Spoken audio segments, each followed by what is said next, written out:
साम दाम दंड भेद सूत्र मेरे नाम का। गंगा माँ का लाडला मैं खाम खा बदनाम था। कौरवों से होके कोई कर्ण को ना भूलेगा, जाना जिसने मेरा दुख वो कर्ण कर्ण बोलेगा। भास्कर पिता मेरे हर किरण मेरा सुवर्ण है, बर्ण में अशोक मैं तू तो खाली पर्ण है। कुरुक्षेत्र की उस मिट्टी में मेरा भी लहू जीर्ण है, देख कर छान उस मिट्टी को जहाँ कण कण में कर्ण है। नमस्कार दोस्तों, सभी दोस्तों को जय श्री श्याम। मैं नितिन त्रिपाठी श्री श्याम जी ऑनलाइन स्टडी अड्डा में आपका स्वागत करता हूं। उम्मीद करता हूं आप लोग मस्त होंगे, स्वस्थ होंगे और अपनी पढ़ाई लिखाई से संबंधित कार्य अच्छी तरह से कर रहे होंगे। दोस्तों, आज के इस श्रृंखला में फास्ट ट्रैक रिवीजन बाबा जी की बूटी पार्ट 1 में हम संवैधानिक विकास का कालक्रम पढ़ेंगे कि संवैधानिक विकास की क्या गतिविधियां रही, कितने अधिनियम आए, क्या चार्टर एक्ट थे, इन सभी के बारे में जानकारी करते हैं। दोस्तों, इससे पहले जो है देखते हैं संवैधानिक विकास का क्या क्रम रहा है। तो दोस्तों, आज का टॉपिक है संवैधानिक विकास। संवैधानिक विकास का रिवीजन है दोस्तों। वैसे तो ये सारे टॉपिक्स हैं, बहुत टाइम लगेगा इनको क्लियर कराने में। इससे संबंधित मैंने प्रश्नों को कुछ चुना है जो परीक्षाओं में पूछे गए हैं। उन प्रश्नों के माध्यम से हम एक एक एक्ट को, एक एक अधिनियम को पढ़ेंगे। तो सबसे पहले देखते हैं कि संवैधानिक विकास की जो स्थापना कहाँ से प्रारंभ हुई। तो दोस्तों, भारत में ईस्ट इंडिया का संवैधानिक विकास ईस्ट इंडिया कंपनी की स्थापना के साथ ही प्रारंभ होता है। जो भारत में है जो संवैधानिक विकास है वो कब से प्रारंभ माना जाता है? ईस्ट इंडिया कंपनी की स्थापना के साथ ही प्रारंभ माना जाता है। ईस्ट इंडिया कंपनी में दो तरह के जो है इसका हम विकास, इनके अध्ययन के लिए, संवैधानिक विकास के अध्ययन के लिए हम इसे दो वर्गों में बांट देते हैं। कितने वर्गों में हमने बांट दिया? इसे दो वर्गों में बांट दिया। पहला हमने रखा ईस्ट इंडिया कंपनी के अंतर्गत और दूसरा रखा ब्रिटिश क्राउन के अंतर्गत। यहाँ से देखिए दोस्तों, ईस्ट इंडिया कंपनी के अंतर्गत क्या क्या हुआ? Regulating act 1773, Pitt's India act 1784, charter act 1793, charter act 1813, charter act 1833 और चार्टर एक्ट 1853। उसके बाद दोस्तों हम देखते हैं ब्रिटिश क्राउन के अंतर्गत क्या होता है। अब दोस्तों, यहाँ से ब्रिटिश क्राउन के अंतर्गत यहाँ से 58 शुरू होता है, यहाँ 53। इसके बीच का क्रम क्या रहा होगा? इसके बीच में एक 1857 की क्रांति हुई थी। कौन सी हुई थी? 1857 की क्रांति। तो इसके बाद जो है भारत शासन अधिनियम ब्रिटिश क्राउन के अंतर्गत चला जाता है, जो संवैधानिक विकास है।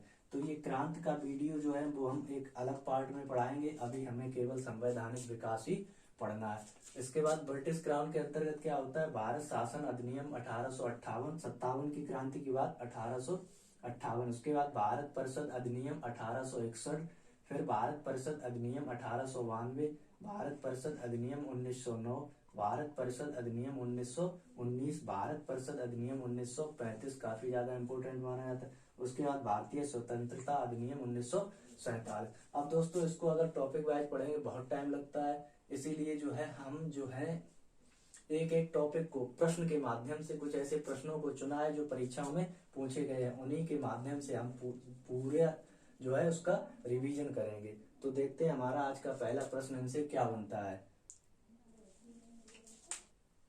आइए दोस्तों, देखते हैं आज का पहला क्वेश्चन। कलकत्ता में उच्चतम न्यायालय की स्थापना का प्रावधान किस एक्ट द्वारा किया गया? कलकत्ता में उच्चतम न्यायालय की स्थापना का प्रावधान किस एक्ट द्वारा किया गया? दोस्तों, ऑप्शन है पहला 1774 के द्वारा, दूसरा है 1784 के द्वारा, तीसरा 1765 के द्वारा और डी ऑप्शन है 1773 के द्वारा। दोस्तों, इसका जो ऑप्शन हमारा सही है वो है 1773 के द्वारा। किस एक्ट के द्वारा? 1773 के द्वारा। अब दोस्तों, हम 1773 एक्ट की कुछ निम्नलिखित जो बातें हैं, 1773 के एक्ट को क्या कहा गया? Regulating act. इसे क्या बोला गया? Regulating act. उस समय जो है ब्रिटिश के प्रधानमंत्री कौन थे? तत्कालिक प्रधानमंत्री थे। तत्कालिक प्रधानमंत्री जो थे वो थे लॉर्ड मेयो। कौन थे? लॉर्ड मेयो थे। और इसकी जो है और भी कुछ महत्वपूर्ण बातें हैं, वो भी हम देखते हैं। तत्कालिक प्रधानमंत्री लॉर्ड मेयो थे। इसमें जो है एक महत्वपूर्ण पॉइंट ये बनता है कि बंगाल के गवर्नर, किसको? गवर्नर, बंगाल के गवर्नर को भारत गवर्नर जनरल कहा जाने लगा। क्या कहा जाने लगा? गवर्नर जनरल कहा जाने लगा। तो पहला गवर्नर जनरल कौन था? Lord Warren Hasting. Lord Warren Hasting कौन था सर? Lord Warren Hasting. ये जो है गवर्नर जनरल पहला था। कौन सा था? प्रथम। अब दोस्तों यहाँ एक पॉइंट और बनता है कि बंगाल का प्रथम गवर्नर कौन था? बंगाल का प्रथम गवर्नर तो वो थे सर रॉबर्ट क्लाइव। कौन थे? Robert Clive. रॉबर्ट क्लाइव की एक विशेषता है, मात्र 17 वर्ष की आयु में इसे जो है बंगाल का गवर्नर नियुक्त किया गया। इसकी क्या विशेषता है? रॉबर्ट क्लाइव को 17 वर्ष की आयु में बंगाल के गवर्नर का पद दिया गया। बंगाल के गवर्नर को गवर्नर जनरल किस एक्ट में कहा गया? 1773 के एक्ट में। प्रथम गवर्नर जनरल कौन था? तो प्रथम governor general Lord Warren Hasting थे। तो 1773 के यही 2 पॉइंट मेन थे। अगला क्वेश्चन इसी से संबंधित रिलेटेड है, उसे हम देखते हैं क्या क्वेश्चन है। तो इसमें जो है इतना ही रखते हैं, आगे वाले में एक्सप्लेन करेंगे। एक्सप्लेनेशन पे ही ज्यादा ध्यान देना है आप लोगों को। दोस्तों देखते हैं अगला क्वेश्चन क्या है। क्वेश्चन नंबर 2, कलकत्ता के उच्चतम न्यायालय को स्थापित किया गया 1813 में। काफी ज्यादा इंपॉर्टेंट क्वेश्चन है, बहुत पूछा जाता है। कलकत्ता के उच्चतम न्यायालय को स्थापित किया गया 1813 में, 1784 में, 1774 में या 1773 में। तो दोस्तों इसका सही ऑप्शन है हमारे पास 1774 में। अब ये प्रश्न बनता है कि किस एक्ट द्वारा? तो ये रेगुलेटिंग एक्ट द्वारा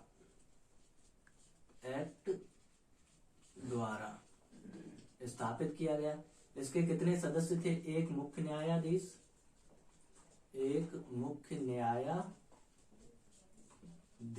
था और 3 अन्य न्यायाधीश। कितने? 3 अन्य न्यायाधीश थे। अब अगर एक क्वेश्चन एक और बनता है यहाँ से कि प्रथम न्यायाधीश कौन थे?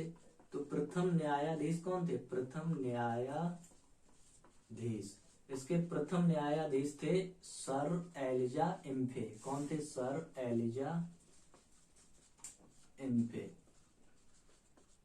इसके प्रथम न्यायाधीश सर एलिजा इम्फे। और ये किस एक्ट द्वारा? तो रेगुलेटिंग एक्ट 1773 के द्वारा। 1773 के द्वारा इसकी स्थापना की गई। कहाँ? कलकत्ता में उच्चतम न्यायालय। एक मुख्य न्यायाधीश, 3 अन्य न्यायाधीश और प्रथम न्यायाधीश कौन थे? Sir Elijah Impey. अब दोस्तों देखते हैं नेक्स्ट क्वेश्चन क्या है हमारा आज का। दोस्तों देखते हैं तो अगला क्वेश्चन इस सेशन का क्या है। किस अधिनियम द्वारा भारत में ईसाई मिशनरियों को धर्म प्रचार करने की अनुमति दी गई है? तो किस अधिनियम के द्वारा दी गई है? तो इसमें जो है हमारा ऑप्शन दिए गए हैं 1793 एक्ट, 1813 एक्ट, 1853 एक्ट और 1861 एक्ट। तो इसमें दोस्तों जो है हमें दिया गया है 1813 के एक्ट में ईसाई मिशनरियों को जो है धर्म प्रचार करने की अनुमति दी गई है।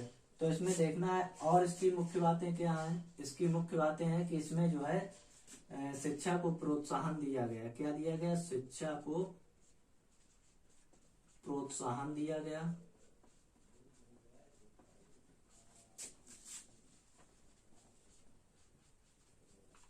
नंबर 2, शिक्षा पे 1 लाख रुपए व्यय होगा। शिक्षा को कितना व्यय होगा? 1 लाख रुपए का। और जो है तीसरा पॉइंट इसका क्या है? चीन और चाय के व्यापार को अंशतः समाप्त कर दिया। अंशतः समाप्त। तो दोस्तों इस 1813 एक्ट की जो मुख्य बातें थी वो क्या थी? शिक्षा को प्रोत्साहन दिया, 1 लाख रुपए शिक्षा पे खर्च होगा। उसके बाद चीन और चाय के व्यापार को अंशतः समाप्त कर दिया गया। अब दोस्तों देखते हैं क्वेश्चन नंबर 4 आज के सेशन का। आइए दोस्तों आज के सेशन का चलो अगला क्वेश्चन देखते हैं। Question number 4। दोस्तों इससे पहले चैनल को लाइक करें, सब्सक्राइब करें और ज्यादा से ज्यादा शेयर करें, क्योंकि बहुत मेहनत लगती है ऐसे क्वेश्चंस लाने में, उन्हें एक्सप्लेन करने में। तो मेहनत के साथ साथ जो है थोड़ा शेयर भी करें इसे और आप लोग पढ़ें भी। तो दोस्तों देखते हैं अगला क्वेश्चन क्या है। बोर्ड ऑफ कंट्रोल BOD की स्थापना किस अधिनियम में की गई? 1600 चार्टर एक्ट, 1773 का चार्टर एक्ट और 1784 एक्ट और 1786 एक्ट। तो दोस्तों इसका जो सही उत्तर है ऑप्शन सी है। कौन सा है? सी। तो दोस्तों किसकी स्थापना की गई इसमें? Board of BOD. BOD, BOD का पूरा नाम board of director. Board of direct, क्या नाम है इसका? Board of direct. Board of direct दोस्तों इसका नाम क्या हो गया? Board of direct. इसकी जो स्थापना जो है बोर्ड ऑफ डायरेक्ट, इसका नियंत्रक मंडल कौन होता है? नियंत्रक मंडल। नियंत्रक मंडल। तो दोस्तों इसका नियंत्रक मंडल होता है ब्रिटिश सम्राट। कौन होता है? ब्रिटिश सम्राट। Board of control, board of direct. Board of direct जो है क्या बोलते हैं इनको? बोर्ड ऑफ नियंत्रक मंडल। और नियंत्रक मंडल किसके अधीन जाता है? ब्रिटिश सम्राट। मतलब जो बीओडी जो था, बीओडी के एकाधिकार कौन करता था? इस पे अधिकार किसका होता था? ब्रिटिश सम्राट का। ये कितने बीओडी कितने सदस्यीय थी? तो बीओडी थी हमारे पास 6 सदस्यीय। 6 सदस्यीय। इसमें कितने सदस्य थे बीओडी? तो बोर्ड ऑफ डायरेक्ट में, बोर्ड ऑफ कंट्रोल या बोर्ड ऑफ डायरेक्ट, इसमें कितने सदस्य थे? इसमें सदस्य थे हमारे पास जो है board of control, BOD, board of control. यहाँ पे थोड़ा मिस्टेक है, बीओसी। कौन क्या होगा? बीओसी। क्या होगा दोस्तों? बीओसी। पेपर में लिखने में राइट हो गया। बोर्ड ऑफ, यहाँ कोर्ट ऑफ डायरेक्ट नहीं, board of control. Board of control क्या होगा दोस्तों? गलती के लिए क्षमा चाहूंगा। Board of control. Board of control कितने सदस्यीय था? तो 6 सदस्यीय था। 6 सदस्यों में इसके ऊपर शासन किसका था? ब्रिटिश सम्राट। अब दोस्तों देखते हैं इसमें एक और था, 1773 एक्ट की एक मुख्य विशेषता है कि इसमें 24 सदस्यीय COD यानी कि कोर्ट ऑफ डायरेक्ट, इसका है कोर्ट ऑफ डायरेक्ट। कितने सदस्यीय था? 24 सदस्य थे इसमें। कितने सदस्य? 24 सदस्य। इसका पूरा नाम क्या था? Court of direct. Court of direct. उसमें थोड़ा मिस्टेक हो गया, कोर्ट ऑफ डायरेक्ट। तो कोर्ट ऑफ डायरेक्ट में जो है 24 सदस्यीय थे। तो इसका जो है, इस पे जो है नियंत्रण किसका था? प्रशासनिक नियंत्रण। किसका था? प्रशासनिक नियंत्रण होता था। और प्रशासनिक नियंत्रण के बाद इसमें चला जाता था दोस्तों किसका? व्यापारिक। कौन सा था? व्यापारिक। तो दोस्तों यहाँ से हमने देखा बीओडी कितने सदस्य की थी? 6 सदस्य की। इसको क्या कहते हैं? हिंदी नियंत्रक मंडल। और नियंत्रक मंडल पे एकाधिकार के कौन नियंत्रण करता है? ब्रिटिश सम्राट। उसके बाद हमने देखा 1773 का चार्टर एक्ट 24 सदस्यीय था। COD कितना सदस्यीय था? COD 24 सदस्य होते थे। इसका नाम क्या है? Court of direct. Court of direct पे नियंत्रण किसका होता था? प्रशासनिक नियंत्रण होता था। उसके बाद व्यापारिक नियंत्रण होता था। अब दोस्तों क्वेश्चन नंबर 5 को देखते हैं। दोस्तों देखते हैं आज के सेशन का अगला क्वेश्चन। किस राजलेख द्वारा बंगाल के गवर्नर को संपूर्ण भारत का गवर्नर जनरल कहा जाने लगा? जो बंगाल का गवर्नर जनरल था उसे संपूर्ण भारत का गवर्नर जनरल कहा जाने लगा। तो दोस्तों इसका ऑप्शन पहले मैं बता दूं, 1833 सही है। इससे पहले कुछ एक्सप्लेनेशन मैं करता हूं। बंगाल के गवर्नर को पहले जनरल कहा गया, गवर्नर जनरल। 1773 के एक्ट में क्या कहा गया? Governor general. क्या कहा गया? Governor general. तो पहला कौन सा था? Lord Warren Hasting. कौन थे? Lord Warren Hasting. लिखो सही से, लॉर्ड वारेन हेस्टिंग थे। उसके बाद दोस्तों बंगाल का गवर्नर कौन था? बंगाल के गवर्नर थे रॉबर्ट क्लाइव। पहले कौन से थे? Robert Clive. उसके बाद जो है गवर्नर, संपूर्ण भारत का गवर्नर जो जनरल बना था वो कौन बना था दोस्तों? वो बने थे हमारे लॉर्ड विलियम बेंटिंग, जो संपूर्ण भारत के। इसके बाद जो है 1833 के एक्ट में, 1833 के एक्ट में क्या कहा गया? संपूर्ण भारत का, संपूर्ण भारत का। तो ये कौन थे? Lord William Bentinck. Lord William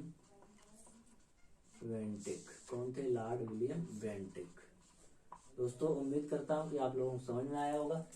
Bengal के गवर्नर पहले थे रॉबर्ट क्लाइव, फिर बंगाल के गवर्नर को गवर्नर जनरल कहा गया किस एक्ट द्वारा? 1773 के एक्ट द्वारा। प्रथम कौन थे? Lord Warren Hasting.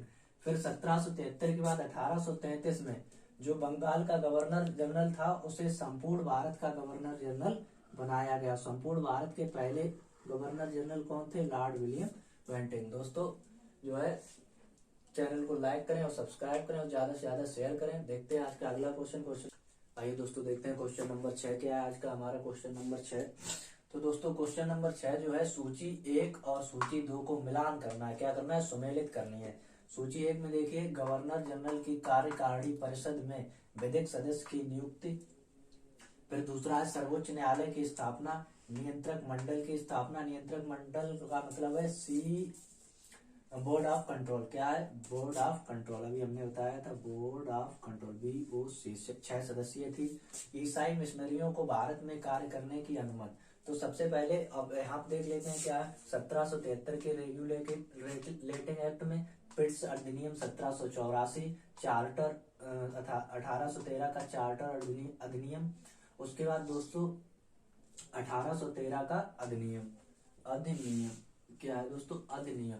सबसे पहले दोस्तों 1784 के पिट्स अधिनियम में हम बात करें तो इसके जो है ये अधिनियम पूछा गया है कि तत्कालिक प्रधानमंत्री कौन थे? तो तत्कालिक ब्रिटिश प्रधानमंत्री लॉर्ड पिट थे। कौन थे? लॉर्ड पिट, याद रखना है। तो दोस्तों इसमें हमें सबसे पहले मैच करना होता है सर्वोच्च न्यायालय की स्थापना। हम अभी पढ़ चुके हैं 1774 में की गई थी किस एक्ट द्वारा? तो 1773 के रेगुलेटिंग एक्ट में। उसके बाद दोस्तों क्या होता है कि नियंत्रक मंडल की स्थापना। नियंत्रक मंडल की स्थापना BOC, इसकी स्थापना की गई थी दोस्तों 1784 के एक्ट में, पिट्स अधिनियम 1784। तो ये किससे मिल गया जाके? नियंत्रक मंडल की स्थापना C से मिला जाके। सर्वोच्च न्यायालय की स्थापना 1773 के रेगुलेटिंग एक्ट में। उसके बाद ईसाई मिशनरियों, बिल्कुल अभी पिछला क्वेश्चन किया था किसमें दी गई? 1813 के चार्टर अधिनियम। क्या है? D है, तो इसका D से मिलान हुआ।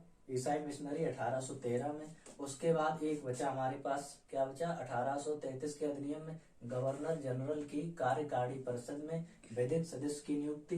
किस अधिनियम की बात है? ये अधिनियम 1833 की। तो दोस्तों इस तरह से मिलान करना होता है। यहाँ पे पुट दिया गया होगा 4 ऑप्शन, तो मैंने वो नहीं लिखा, यहाँ से सीधा आपका मिलान करवा दिया। दोस्तों उम्मीद करता हूँ इतना जो है आपको क्लियर हुआ होगा। क्वेश्चन नंबर 6 के बाद 7 को देखते हैं।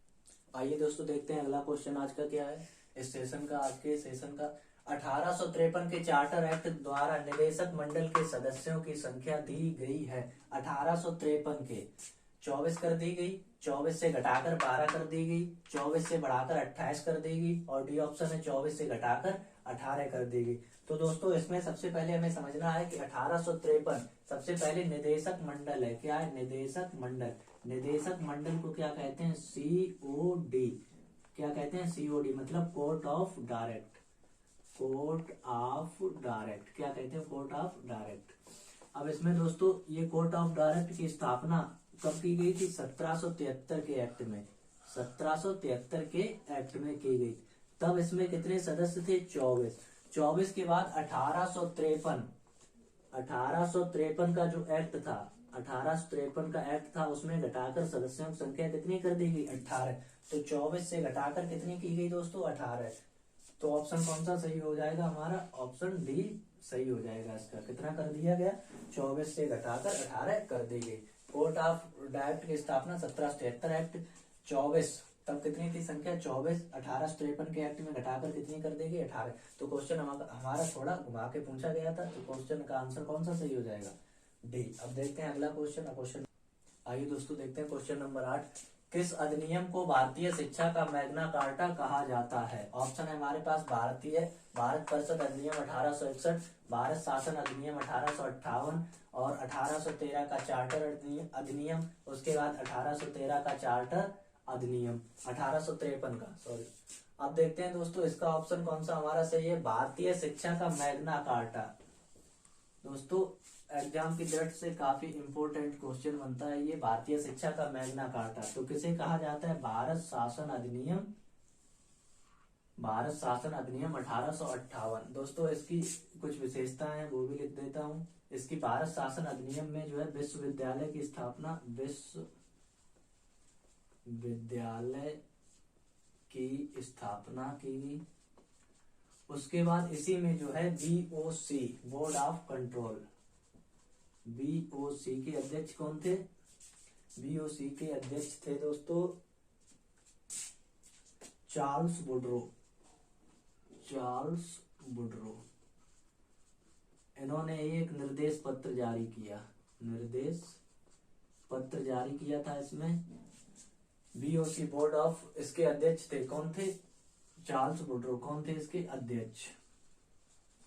इसका मुख्य पॉइंट यही है, विश्वविद्यालय की स्थापना किस अधिनियम में? भारत शासन अधिनियम में।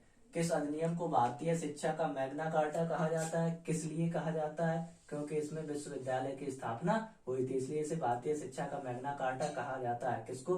भारत शासन अधिनियम 1858 को। देखते हैं क्वेश्चन नंबर 9। दोस्तों देखते हैं आज का अगला क्वेश्चन, आज के सेशन का। भारत के गवर्नर जनरल का नाम बदलकर भारत का वायसराय किया गया। भारत का वायसराय 1833 के चार्टर एक्ट में, 1858 भारत शासन अधिनियम, 1853 का चार्टर एक्ट और 1773 के एक्ट में। दोस्तों वायसराय का मतलब क्या होता है? सम्राट का प्रतिनिधि, सम्राट का प्रतिनिधि। हमने दोस्तों 1773 के एक्ट में पढ़ा था कि बंगाल का गवर्नर कौन था? पहला था रॉबर्ट क्लाइव। क्या पढ़ा था? Robert Clive. उसके बाद इसी एक्ट में गवर्नर जनरल कहा जाने लगा, गवर्नर जनरल। तो गवर्नर जनरल पहले कौन से थे? Lord Warren Hasting, Lord Warren Hasting, यहाँ तक। उसके बाद क्या पढ़ा था हमने? उसके बाद हमने पढ़ा था गवर्नर, संपूर्ण भारत के गवर्नर जनरल, संपूर्ण भारत के गवर्नर जनरल कौन थे? Lord William Bentinck, Lord William Bentinck. कौन थे? बेंटिक।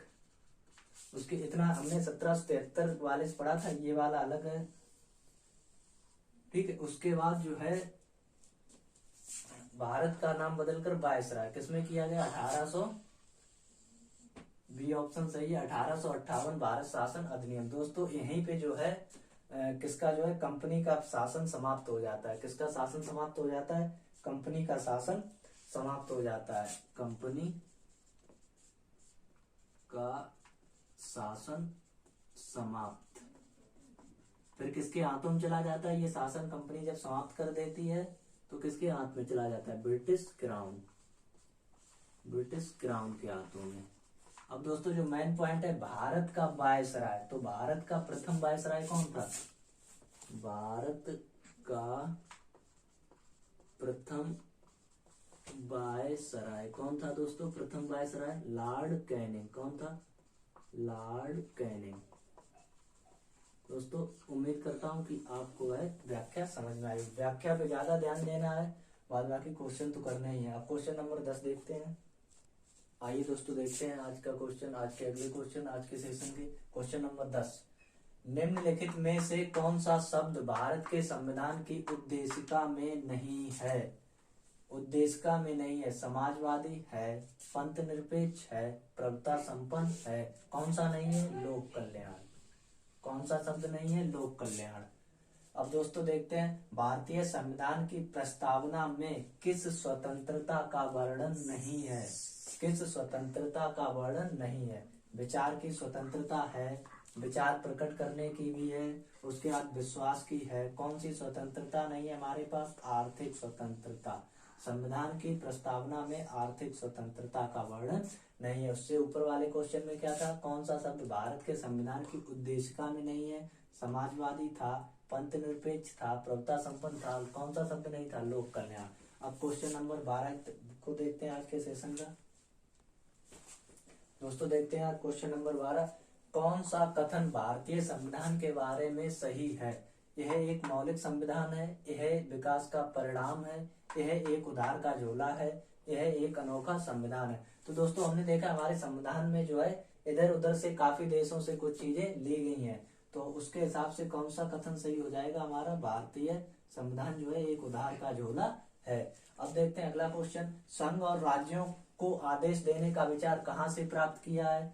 तो अमेरिका के संविधान से, सोवियत संघ के संविधान से, ऑस्ट्रेलिया के संविधान से। ये दोस्तों हम जो है नेक्स्ट पार्ट में हमें इसी से संबंधित बनाएंगे, लेकिन अभी यहाँ पे हमें जो है केवल इतना देखना है, संघ और राज्यों को आदेश देने का विचार कहाँ से लिया गया है?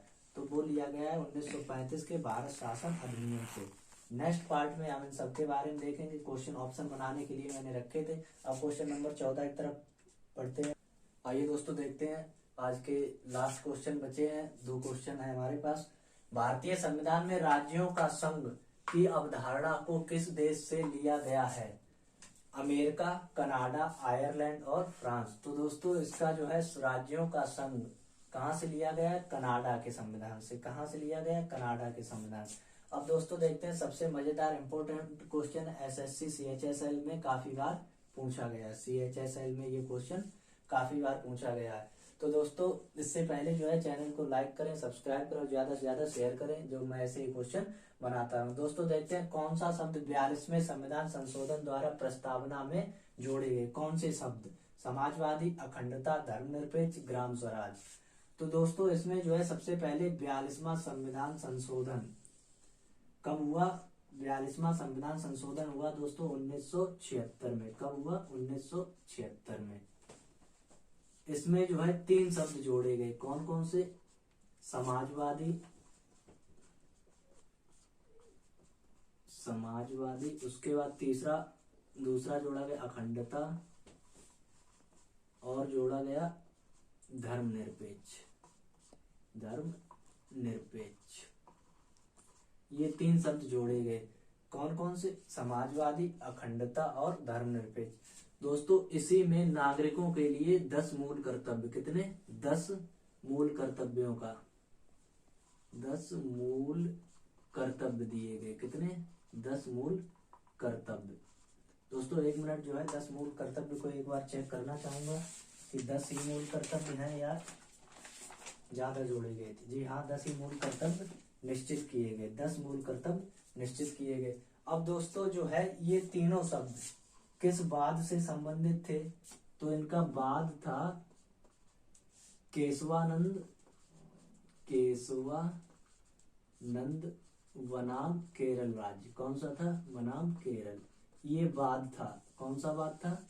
केशवानंद बनाम केरल। 1976 में 42वें संविधान संशोधन में समाजवादी, अखंडता, धर्मनिरपेक्ष ये तीनों शब्द जोड़े गए। उसके बाद जो है इसी में नागरिकों के लिए 10 मूल कर्तव्य निश्चित किए गए। और अगर पूछा जाए कौन सा वाद इनसे संबंधित था, तो इनसे संबंधित वाद था केशवानंद बनाम केरल। दोस्तों यहाँ से उम्मीद करता हूँ ये आपको 15 क्वेश्चन बहुत बेहद पसंद आए। उनकी व्याख्या पे ज्यादा ध्यान देना है हमें। नेक्स्ट पार्ट में हम जो है संविधान से संबंधित अगला वीडियो बनाएंगे, रिकॉर्डिंग करेंगे दोस्तों। उसमें जो है भारतीय संविधान की उद्देशिका प्रस्तावना से संबंधित क्वेश्चन होंगे। आज के लिए बस इतना ही। जय हिंद, वंदे मातरम।